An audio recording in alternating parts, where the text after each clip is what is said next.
Virginia উলফের famous speech professions for women এর brief questions এবং অ্যান্সার্স আলোচনা করছি আমরা।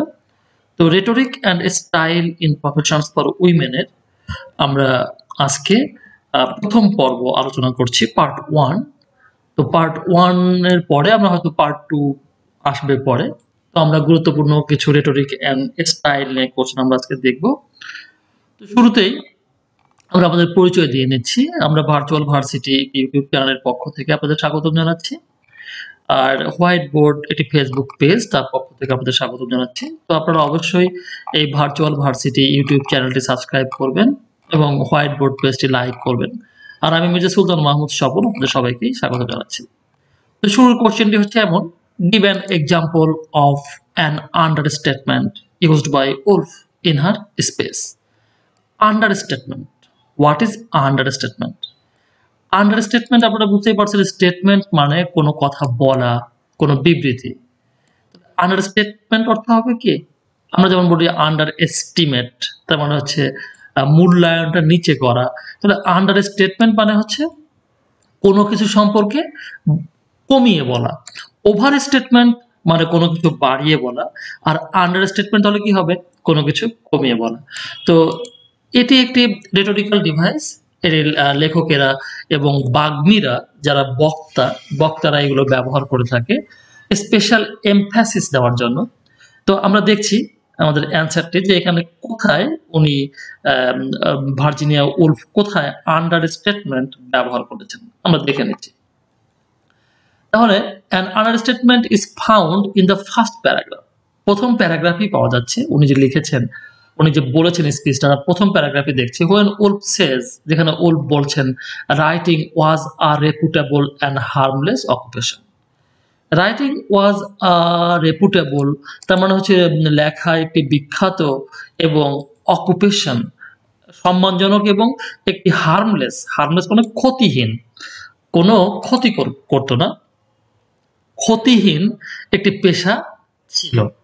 তো এই যে উনি বললেন এই কথাটি, এরপরে আমরা দেখে নিই যে অ্যাকচুয়ালি এই আন্ডারস্টেটমেন্ট বিষয়টি কি আমরা দেখে নিই। We know that an understatement is, আমরা জানি যে একটি আন্ডারস্টেটমেন্ট হচ্ছে একটি presentation of something.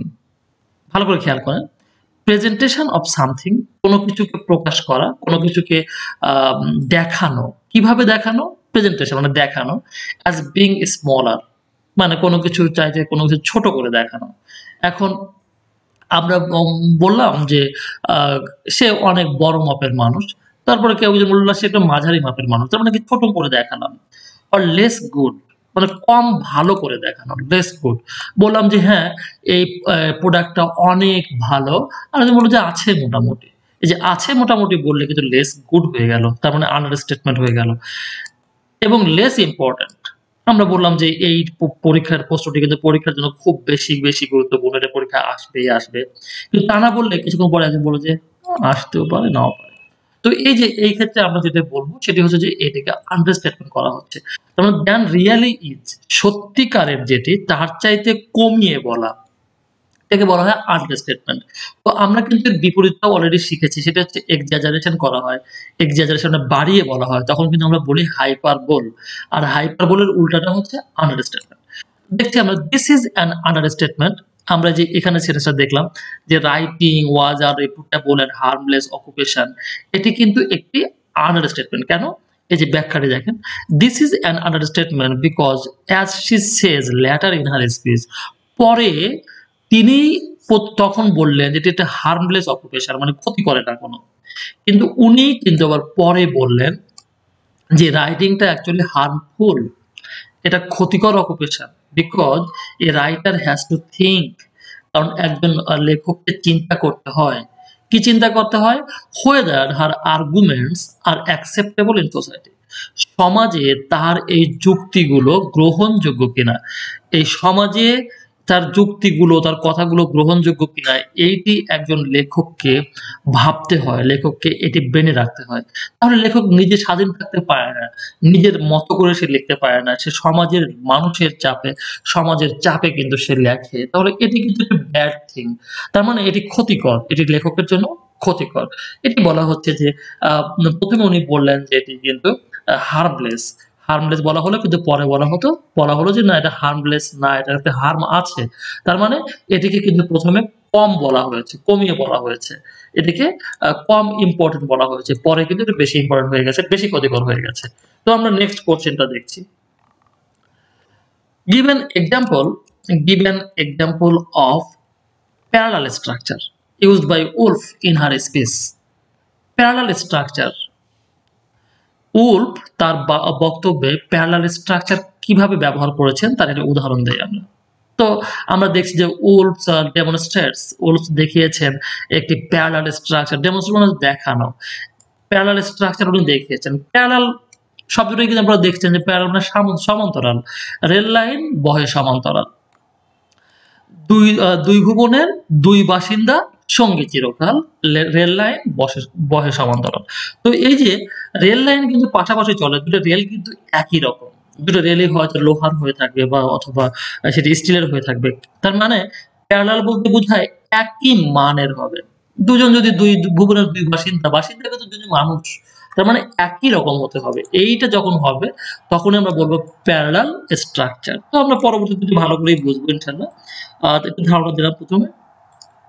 Woolf demonstrates parallel structure when she proclaims, সে কি করে? সে ঘোষণা করে pianos, models, Paris, Vienna and Berlin, masters and mistresses are not needed by a writer.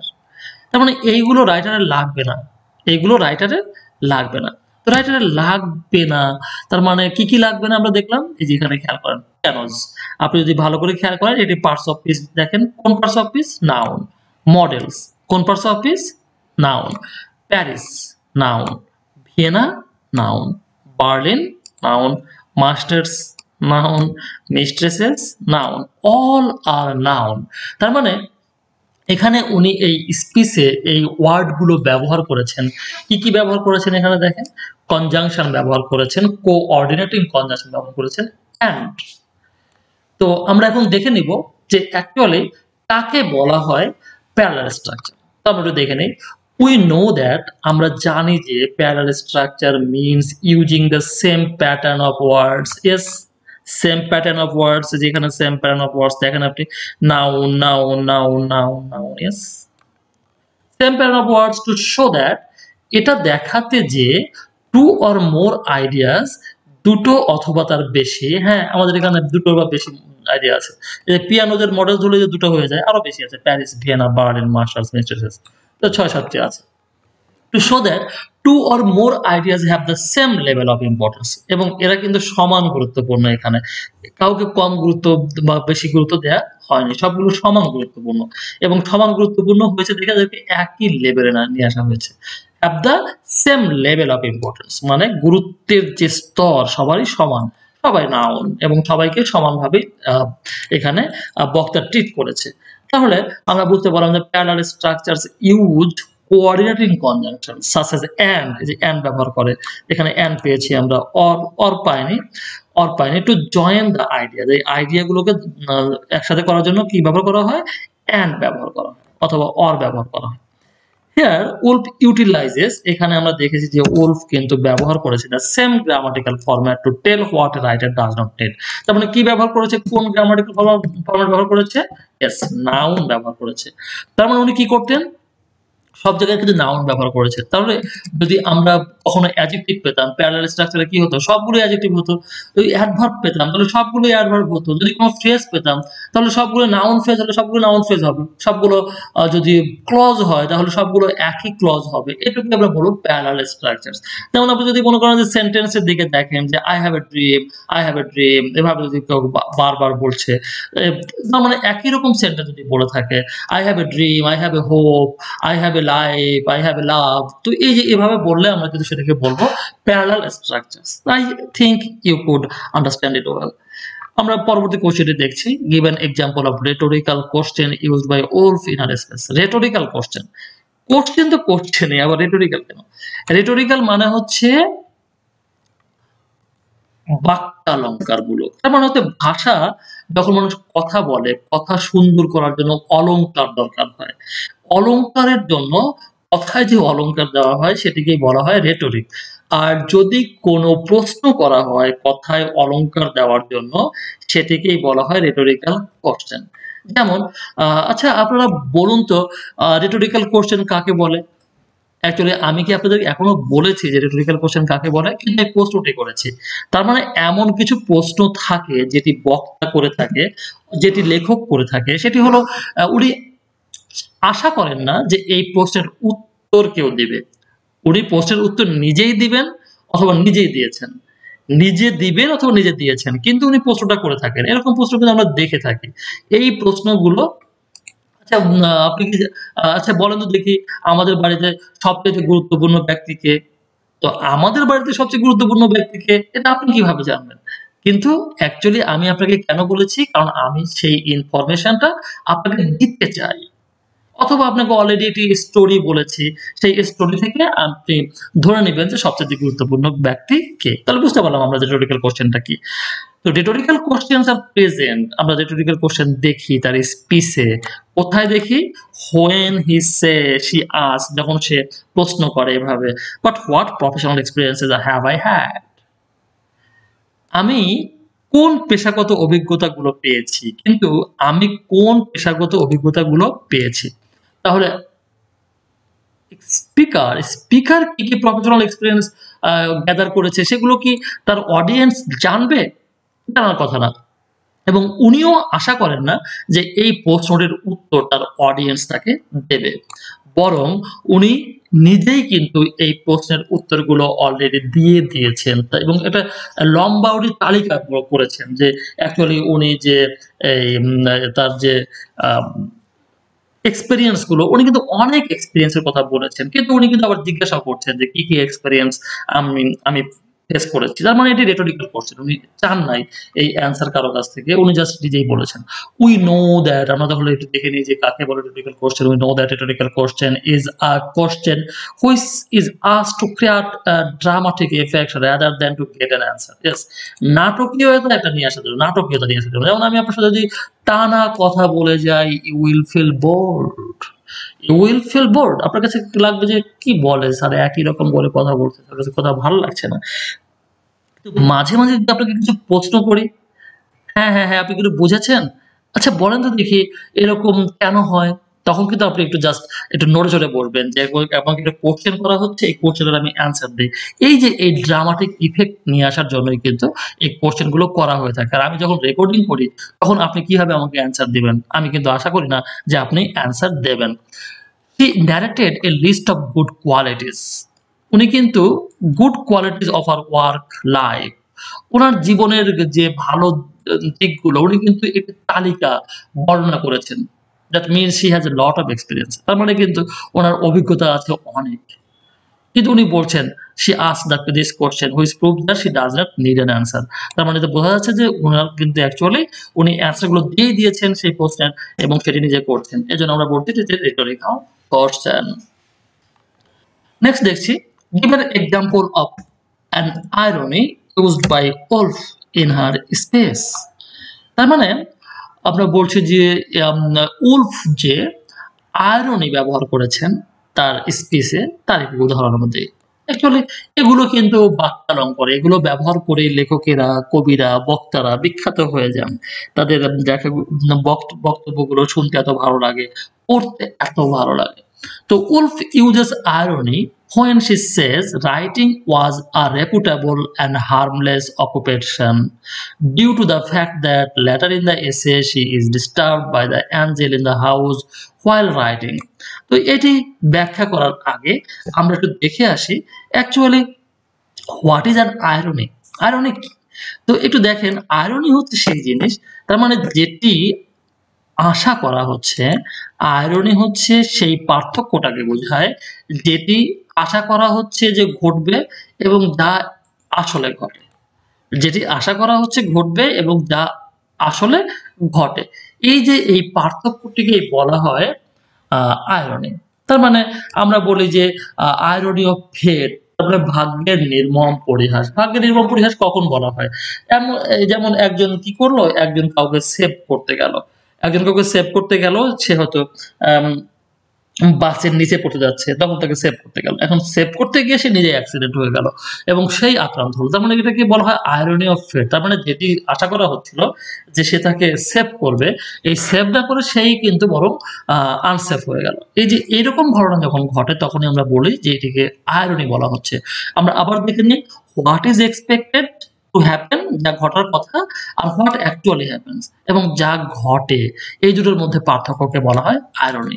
তো আমরা এখন দেখে নেই যে উলফ কিভাবে ব্যবহার করেছেন। Wolf uses irony when he says writing was a reputable and harmless occupation.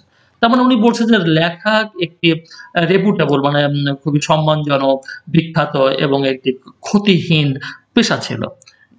Due to the fact that later in the essay, উনি কিন্তু পরে আবার কি বলছেন, বাট আমরা এখানে একটু সহজ করে দেই, বাট লেটার ইন দ্য এসে, বাট লেটার পরবর্তীতে উনি যেটা করলেন, উনি কিন্তু কবিতার মানে তার স্পিচের পরে বলেছেন শি ইজ ডিস্টার্বড। তিনি বলেছেন যে আই অ্যাম ডিস্টার্বড, আমি কিন্তু বিরক্ত হয়েছি। কার দ্বারা বিরক্ত হয়েছি? The Angel in the house while writing. তার মানে লেখার সময় লেখা যদি এত হার্মলেস হয়ে থাকে, তাহলে সেই ভূত কেন আসলো? এই যে ভূত তাকে যে বারবার আক্রমণ করলো লেখার সময়, এই এটা লেখা যাবে না, এইটা লেখা যাবে না, এই পুরুষ মানুষ কি ভাববে, এই এটা ওটা করা যাবে না, খবরদার ওটা লিখবে না। ফলে এই ভূতটাকে যে সে মেরে ফেললো, ভূতটাকে যে শেষ পর্যন্ত সে বাধ্য হয়ে হত্যা করলো, এই অ্যাঞ্জেলটাকে যে সে হত্যা করলো, এটা সে কেন করলো? তার মানে এটা হার্মলেস না, তার মানে এটি অনেক হার্মফুল। এই হার্মফুল বলতে গিয়ে কিন্তু উনি বলেছেন যে হার্মলেস অকুপেশন। এই যে যার মানে উনি বলেছেন একটা এবং উনি পরে কিন্তু মেইন করেছেন আরেকটা। তার মানে what happens and what is expected to happen, এই দুটোর পার্থক্যকে আমরা বলবো আইরনি, এবং উনি এখানে আইরনি খুব নাইসলি ইউজ করেছেন। তো আমরা পরেরটা দেখছি যে মিথোনিমি। মিটোনিমি দেখবো আমরা যে উনি এখানে কি মিটোনিমি গুলো ইউজ করেছেন। Give an example of an metonymy used by Woolf in her speech. তার মানে মিটোনিমি উনি কিভাবে ব্যবহার করেন? মিটোনিমি ব্যবহার করেছেন, যেখানে দেখলাম যে Woolf uses metonymy when she said, যখন সে বলছে the family peace was not broken, the family peace was not broken। তো মিটোনিমি বলতে কি বোঝায়? মিটোনিমি আপনারা দেখে থাকেন, এই যে নিমি শব্দটা দেখেন, নিমি শব্দটা কিন্তু নেম থেকে এসেছে, নেম থেকে এসেছে। আর অ্যানোনিমি মানে কিন্তু মানে নাম ছাড়া অ্যানোনিমি। তাহলে মিটোনিমি মানে হচ্ছে নামের মিল, নামের মিল। তো আমরা দেখব যে নামের মিল বলতে এখানে কি বোঝাচ্ছে। হ্যাঁ, আমরা একটু দেখলেই ক্লিয়ার হব। তো আমরা একটু ওনার এক্সাম্পলটা দেখার আগে আমরা একটু এটা দেখে আসি, ডেফিনেশনটা দেখে আসি। Metonymy is a way of replacing a thing, মানে আপনি কি করলেন, কাপের জায়গায় পিরিচ রাখলেন আর পিরিচের জায়গায় কাপ রাখলেন, তাহলে মিটোনিমি হয়ে গেল। আপনি পিরিচকে কাপ বললেন, কাপকে পিরিচ বললেন, তো এটি মিটোনিমি হয়ে গেল। তার মানে একটির সাথে সম্পর্কিত যে এই যে way of replacing a thing, একটা জিনিসকে রাখা এমন একটা জায়গায় উইথ সামথিং রিলেটেড টু ইট, তার মানে এমন কিছু কাউকে ব্যবহার করা যে এর সাথে সম্পর্কিত। আমি কাপ পিরিচ এটি না বলে শুধু বললাম যে কাপ দাও, তার মানে এটা কিন্তু রিপ্লেস করলো দুটোকেই। তো এখানে আমরা দেখছি যে একটা বিষয়, যেমন আমরা বলে থাকি যে the prime minister's office has done it. তো প্রাইম মিনিস্টার অফিস এই কাজটি করেছে। তো প্রাইম মিনিস্টার অফিস কিন্তু কাজটি করে না, কাজটি করে কিন্তু অফিসার। তাহলে অফিসারের নামের পরিবর্তে কিন্তু এখানে অফিস হয়ে গেছে। তো আমরা বুঝলাম যে অফিসারের মিটোনিমি হয়ে গেল হচ্ছে অফিস। তো এই যে অফিসারের সাথে কিন্তু অফিসের রিলেশন আছে এবং আমরা কিন্তু এটি ব্যবহার করে থাকি। তো সাইন হয়ে গেছে, প্রাইম মিনিস্টারের অফিস সাইন করেছে। তো প্রাইম মিনিস্টারের অফিস সাইন করে না, প্রাইম মিনিস্টার সাইন করে। তো এখানে প্রাইম মিনিস্টার কিন্তু প্রাইম মিনিস্টার অফিসার, প্রাইম মিনিস্টারের অফিসের metonymy. In the same way prime মিনিস্টারের মিটোনিমি হচ্ছে প্রাইম মিনিস্টার্স অফিস। এই যে মিটোনিমি আমরা বিষয়টা বুঝে ফেললাম। তো আমরা এখন দেখি যে এই যে স্পিচটাতে ভার্জিনিয়া উলফ উনি কিভাবে মিটোনিমি ব্যবহার করেছেন। Woolf uses metonymy when he said, যখন সে বলছে the family peace was not broken, তার মানে পারিবারিক শান্তি ভগ্ন হয় নাই, পারিবারিক শান্তি ভগ্ন হয় নাই by the scratching of a pen, লেখার হিবিজিবি দিয়ে। লেখার হিবিজিবি বুঝি আমরা, লেখা দিয়ে আমরা যদি কি করে থাকি, লেখা দিয়ে আমরা সাধারণত স্ক্র্যাচ করে থাকি। সবসময় যেমন আমরা লিখছি, এই যে এটাকে দিয়ে হিবিজিবি করা যায় না। তার মানে আমরা যখন কম্পিউটারে লিখতে যাই তখন তো হিবিজিবি করা যায় না। কিন্তু আপনি যদি পেন দিয়ে করেন তাহলে কিন্তু আপনি ইচ্ছামতো স্ক্র্যাচ করতে পারেন। এদিকে টান, ওদিকে টান, ডান বাম, উপর নিচ এভাবে করলে কিন্তু আপনি লেখাটা এলোমেলো হতো। লেখক কি করেছেন? লেখক তার লেখাটাকে রাইটিং না বলে উনি বলেছেন স্ক্র্যাচিং। তার মানে স্ক্র্যাচিংটা কিন্তু রাইটিং এর সাথে সম্পর্কিত। রাইটিং এর সাথে সম্পর্কিত এবং উনি রাইটিংকে স্ক্র্যাচিং নামে অভিহিত করেছেন। তার মানে নিজের লেখাটাকে উনি বলছেন হিবিজিবি বা মানে আঁকাবুকা।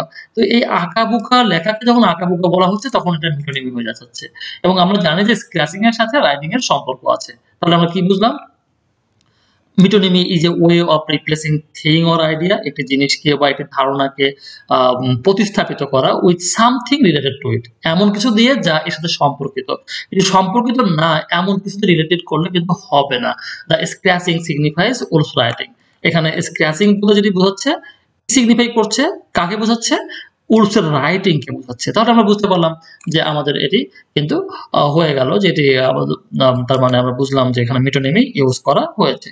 তো পরবর্তী পর্বে সবাইকে স্বাগতম জানিয়ে আবারও শেষ করছি। Mirza Sultan Mahmud virtual varsity YouTube channel এবং হোয়াইট বোর্ড ফেসবুক পেজের পক্ষ থেকে।